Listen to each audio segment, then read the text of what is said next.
بسم اللہ والصلاة والسلام علی رسول اللہ۔ ادھر چند دنوں سے یہ خبریں آ رہی ہیں اور چینلز پر مناظر بھی پیش کیے جا رہے ہیں، ٹی وی اسٹیشنز کی طرف سے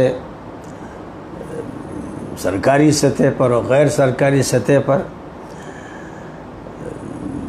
خبریں بھی دی جا رہی ہیں، تجزیے بھی ہو رہے ہیں۔ ایک نئی صورتحال سامنے آ رہی ہے کہ سعودی حکومت میں اور ترکی حکومت میں جو بڑی کھائی تھی، بڑی خلیج تھی، ایسا لگ رہا ہے کہ پارٹی جا رہی، اور تعلقات امارات سے بھی قائم ہو رہے ہیں، سعودی حکومت سے بھی، مصر سے بھی، اور دیگر عرب ملکوں سے تو بہرحال قائم ہیں۔ اور ترکی اور ان حکومتوں کے درمیان کوئی ایسا واقعہ بھی نہیں پیش آیا جس کی بنیاد پر یہ سمجھا جائے کہ ان کے اور ترکی کے درمیان دشمنی ہے۔ لیکن جہاں تک تعلق ہے سعودی حکومت کا، امارات کی حکومت کا، مصر کی حکومت کا، ان کی جو فائل ہے خاص طور پر 2013 سے وہ جرائم سے پٹی پڑی ہے۔ انہوں نے مصر میں، سوڈان میں، لیبیا میں بہت بڑی تعداد میں اسلام پسندوں کا قتل کیا ہے، اور ان کے جیل اسلام پسندوں سے بھرے ہوئے ہیں۔ سعودی حکومت نے تو بڑے بڑے علماء کو نہیں بخشا، امام حرم کو نہیں بخشا، عمرہ تک کو نہیں بخشا۔ سعودی عرب میں ایک ایسا بگڑا ہوا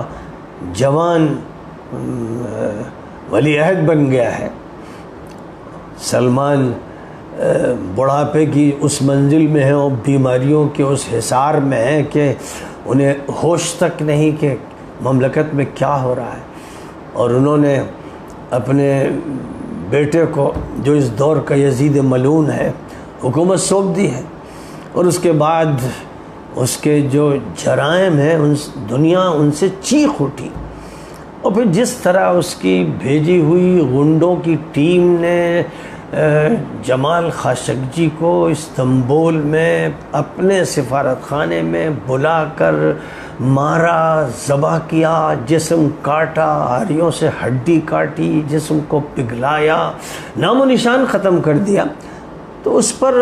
پوری دنیا چیخ پڑی تھی اور ہر طرف سے مطالبہ تھا کہ اس مجرم کو کیفر کردار تک پہنچایا جائے اور ان سے قصاص لیا جائے اور سخت لیا جائے۔ یعنی قصاص کا یہ تقاضا تھا کہ محمد بن سلمان اس کے ٹولے کو پکڑ کر اس کے ساتھ وہی کیا جاتا جو جمال خاشقجی کے ساتھ کیا گیا، کیونکہ یہی رسول اکرم صلی اللہ علیہ وسلم کی سنت ہے، یہی اسلام کا حکم ہے۔ لیکن یہ دیکھا جاتا رہا کہ وہ جو ٹرمپ کا مرید تھا، کشنر کا دوست تھا، اور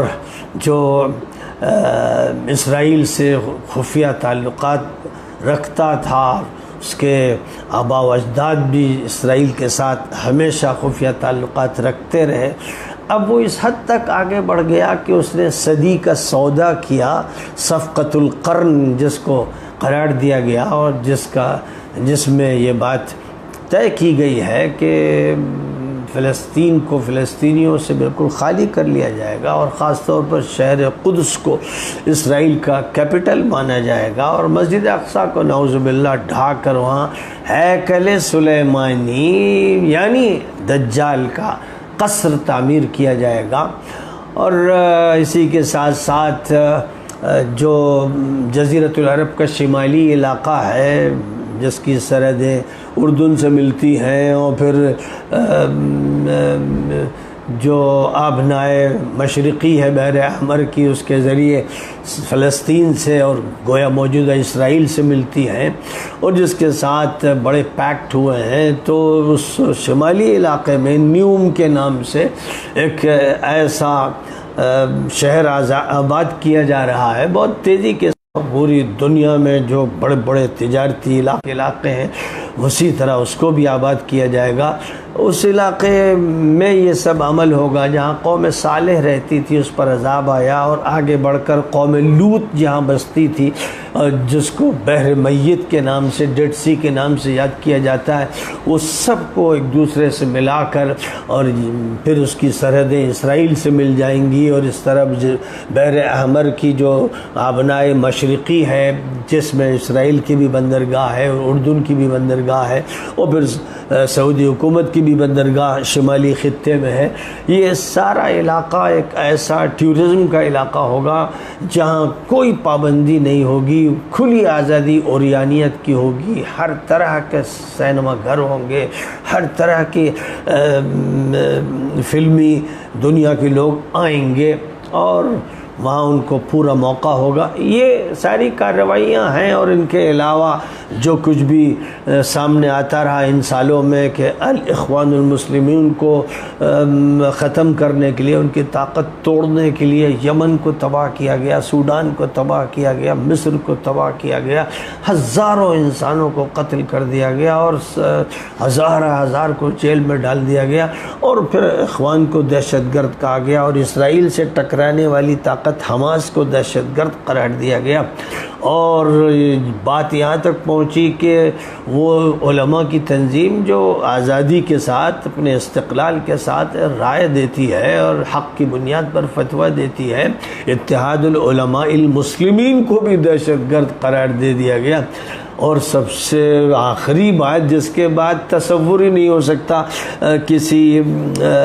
اور جرم کا، کہ تبلیغی جماعت کو جو دنیا کے ہر ملک میں مجاز ہے اس کو بھی پابند سلاسل کر دیا گیا، اور اس کو بھی دہشت گرد قرار دے دیا گیا۔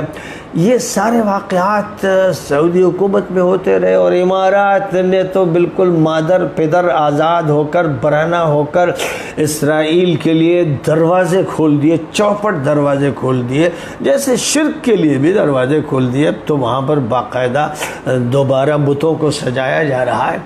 یہ ساری جو صورتحال ہے، اس صورتحال میں اردوغان پر کیا مصیبت آئی کہ وہ مصر سے دوستی میں لگے ہوئے ہیں، اور امارات سے دوستی کر رہے ہیں، اور سعودی حکومت سے دوستی کر رہے ہیں، جبکہ سب کو معلوم ہے کہ 2016 میں جب اردوغان کے خلاف انقلاب برپا کیا، جان لیوا انقلاب کی جس میں اگر وہ ہاتھ لگ جاتے تو ان کی تکہ بوٹی کر دی جاتی، وہ جو انقلاب برپا کیا گیا تھا جس کو فتح اللہ گولن کی طرف منسوب کیا گیا، اس میں امارات، مصر اور سعودی حکومت پوری طرح شریک تھی، پوری طرح ان کی شرکت تھی، ان کی پوری کوشش تھی کہ اردوغان کا ذبیحہ تیار کیا جائے اور اردوغان کی پارٹی کا خاتمہ کر دیا جائے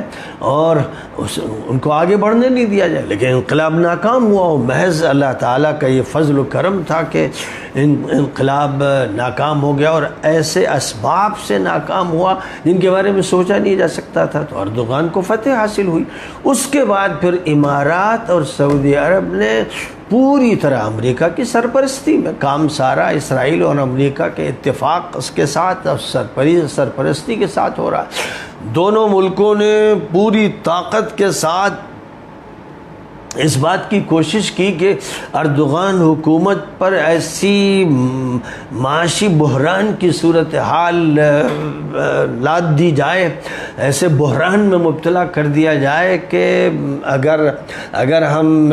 فوجی انقلاب نہیں لا سکے تو معاشی انقلاب کے ذریعے اردوغان کا خاتمہ کر دیں، اور لوگ سڑکوں پر آ جائیں اور احتجاج و مظاہرے کریں اور یہ مطالبہ کریں کہ اردوغان جائیں اور ان کی حکومت کو ختم کیا جائے۔ تو انہوں نے ایک معاشی بحران مسلط کیا، جس کا نتیجہ یہ ہوا کہ سعودی ترکی کا جو سکہ ہے وہ ڈی ویلو ہوتا چلا گیا، اور ڈالر اس کے مقابلے میں بڑھتا چلا گیا۔ وہ تبدیلیاں سامنے آئیں، گرانی بھی سخت پیدا ہوئی، اور معاشی بحران کی بہت سی شکلیں سامنے آئیں کہ جن کے بعد حالات ایسا لگتا تھا کہ بس حکومت کے زوال کی طرف جا رہے ہیں، لیکن بہرحال اس میں کوئی شک نہیں کہ اردوغان صاحب نے معاشی پالیسیاں ایسی اختیار کی اور اندرون ملک جو کچھ بھی وہ تیاریاں کر سکتے تھے اور بحران کا مقابلہ کر سکتے تھے وہ انہوں نے کیا۔ ساتھ ہی ساتھ انہوں نے اب یہ محسوس کیا کہ حالات ایسے ہو گئے ہیں اب بائیڈن کے دور میں، اور جو روس اور یوکرین کی جنگ ہے اور اس میں جو ایک آزمائش کی شکل پیدا ہوئی ہے کہ اس میں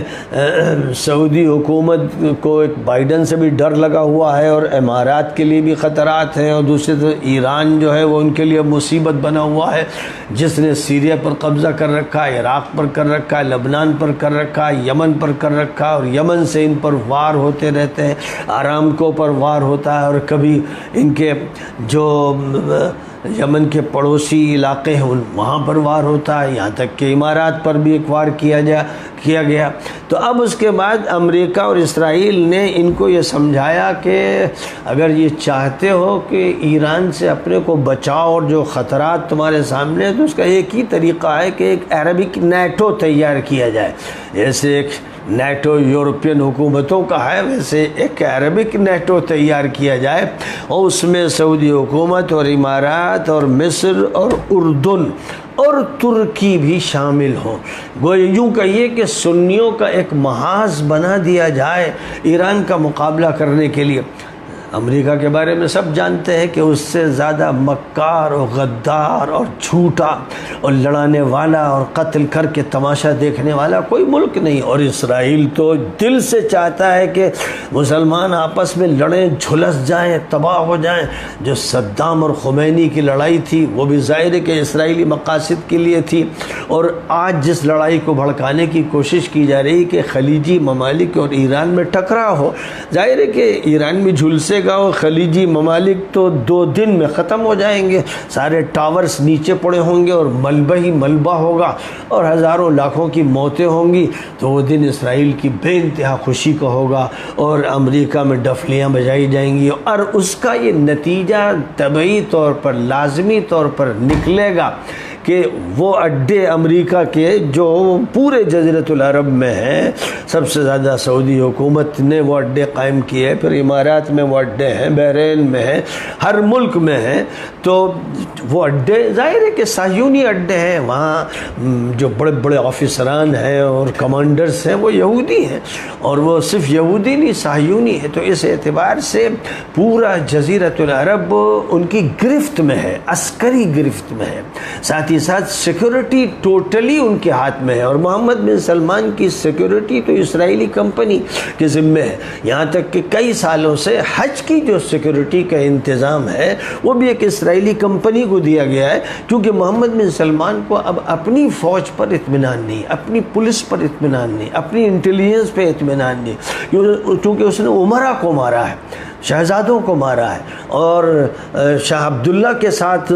ظلم کیا گیا، اور ان کے بیٹے مطب کے ساتھ ظلم کیا گیا، اور احمد بن عبدالعزیز کے ساتھ ظلم ہو رہا ہے، اور محمد بن نائف کے ساتھ ظلم ہو رہا ہے، تو چاروں طرف مظالم کی کہانیاں رقم ہے، اس لیے محمد بن سلمان نفسیاتی طور پر مریض ہے، ہر وقت اس کو خوف و خطرہ ہے۔ ان حالات میں ترکی کو ایک موقع ملا کہ جو کل اس کے یہاں عسکری انقلاب لا رہے تھے اور پھر معاشی انقلاب لا رہے تھے،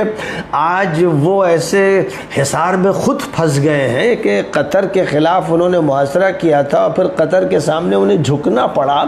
اب وہ قطر سے دوستی کا مظاہرہ کر رہے ہیں، اور قطر میں ترکی کا فوجی اڈہ ہے، تو اردوغان بڑے شاطر سیاستدان ہے، اس میں کوئی شک نہیں ہے، اردوغان بھولے انسان نہیں ہے، وہ ایک معمولی سوچ کے انسان نہیں ہے، اردوغان کی طرح سیاستدان عالم عربی میں اور عالم اسلامی میں کوئی نہیں، یہ بالکل طے شدہ بات ہے۔ یہاں اردوغان جو کچھ عمل کر رہے ہیں وہ ویسے ہی جیسے نجم الدین اربکان سے جو بڑے مخلص اسلامی لیڈر تھے وہ علیحدہ ہوئے، تو اس بڑی لان تان ہوئی کہ اپنے استاد کو چھوڑ دیا، اپنے مربی کو چھوڑ دیا، اور گویا کہ کمال اتاترک کے راستے پر اردوغان جا رہے ہیں، کیا ہو گیا ان کو؟ لیکن وہ اردوغان کی سیاست تھی کہ بظاہر دکھے کہ وہ تو مصطفیٰ کمال کی سیاست سے متفق ہیں، ایک سیکولر سیاست چاہتے ہیں اور ترکی کی ترقی چاہتے ہیں، اور چاہتے ہیں کہ یورپین یونین کا اس کو بھی ممبر شمار کیا جائے۔ اردوغان اس طرح سامنے آئے تھے، لیکن دھیرے دھیرے وہ جس رخ پر آگے بڑھ رہے ہیں اور 2023 کا انتظار کر کے ایک بڑا انقلاب لانا چاہتے ہیں، اس کے راستے میں بہت کانٹے بچھائے گئے، لیکن وہ ان کانٹوں پر سے گزرتے چلے گئے۔ اب پورا یورپ اور امریکہ یہ سمجھ رہا ہے کہ اردوغان ترکی کو ایک اسلامی ملک بنانے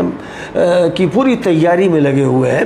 ان حالات میں اردوغان نے یہ ضروری محسوس کیا کہ یہ جو سعودی حکومت ہے اور امارات کی حکومت ہے اور مصر کی حکومت ہے، ان کے سہارے ٹوٹ رہے ہیں، بے ساکھیاں ٹوٹ رہی ہیں، اور ایران سے بھی ان کو ڈر لگا ہوا ہے، اور ظاہر ہے کہ ایران کے مقابلے میں اگر کوئی ملک ہے تو وہ ٹرکی ہے۔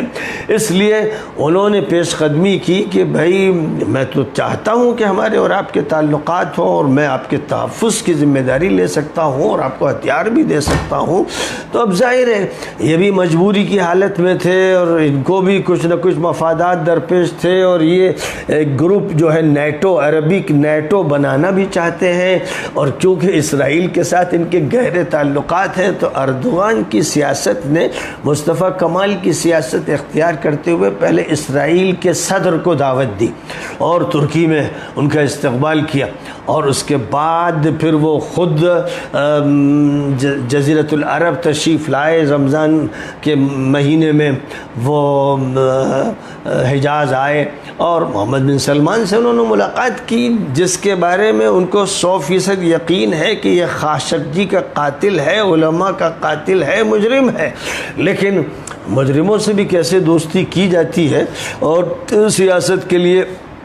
کیا کیا طریقے اختیار کرنے پڑتے ہیں، تو انہوں نے ملاقات کی اور دعوت دے دی کہ آپ تشریف لائیں انقرہ، آپ تشریف لائیں استنبول۔ محمد بن سلمان کو دعوت دی، جو ہمیشہ خوف کی حالت میں تھا، کسی ملک میں جا نہیں سکتا تھا، کسی جگہ بھی گرفتاری ہو سکتی تھی، لیکن روس اور یوکرین کی جنگ نے امریکہ کو جو دھکا دیا اور یورپ کی کمر بھی جس طرح توڑی ہے، اور جو اس وقت کی صورتحال ہے، اس میں انہوں نے محمد بن زائد کو بھی جوڑ لیا، کیونکہ ایران سے بہرحال ان کو بھی خطرہ ہے۔ اس طرح سے وہ کہ جو معاشی انقلاب لانا چاہتے تھے، یعنی معاشی بحران مسلط کر کے ترکی میں ایک متبادل انتظام چاہتے تھے اپنے مطلب کا، اس میں جب محمد بن سلمان بھی ناکام ہو گئے، محمد بن زائد بھی ناکام ہو گئے، تو اردوغان نے ان دونوں کو شکار کیا کہ میں آپ کے یہاں حاضر ہوتا ہوں، آپ بھی ہمارے یہاں تشریف لائیے۔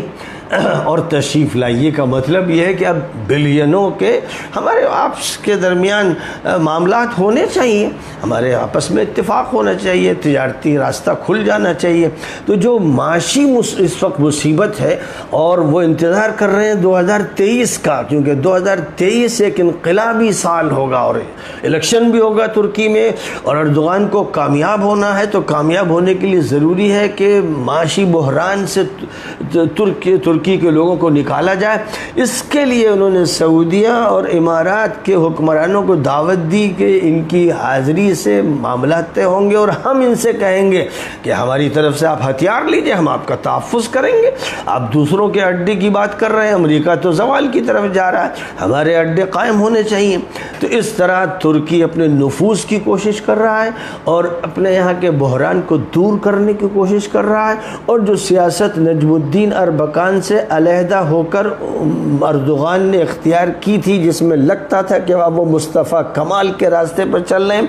اس سیاست کو اس وقت بھی انہوں نے اختیار کیا ہے محمد بن سلمان، محمد بن زائد اور سیسی کے ساتھ، کہ ابھی ہم اس بحران کو ختم کر لیں اور ہم 2022 پار کر لیں، اور 2023 میں اس طرح داخل ہو جائیں کہ یہ محسوس ہو کہ گرانی بھی کم ہو گئی ہے، لوگوں کو خوشحالی نصیب ہو رہی ہے، اور مال کے دروازے کھل گئے ہیں، اور کھلی تجارت خلیجی ممالک سے ہو رہی ہے۔ یہ جو صورتحال ہوگی، اس سے حزب مخالف کے مقابلے میں اردوغان کی پارٹی مضبوط ہو جائے گی، اردوغان اردوغان کا موقف مضبوط ہو جائے گا، اور جو ایک خوف ہے کہ ان کو 2023 میں ناکام کر دیا جائے گا، ان کی حکومت گرا دی جائے گی، اس کے خلاف وہ پشتہ باندھ لیں گے اور اپنی کامیابی کی ضمانت حاصل کر لیں گے۔ بہرحال ان کی سیاست کے پیچھے یہ عوامل کار فرما ہیں، اور محمد بن سلمان اور محمد بن زائد کی مجبوریاں ہیں۔ ان پر خوف بائیڈن کا بھی ہے اور ایران کا بھی خوف ہے، اور دو طرف سے یہ خوف مسلط ہے اپنی جان بچانے کے لیے کہ کوئی نہ کوئی ان کو سہارا چاہیے، اور ظاہر ہے کہ عالم اسلام میں اس وقت اگر سہارا بن سکتا ہے تو ترکی ہی بن سکتا ہے، اور اس طرح کیا عجب ہے تو کہ ترکی کو پرانا عثمانی دور پھر واپس مل جائے۔ وآخر دعوانا ان الحمد للہ رب العالمین۔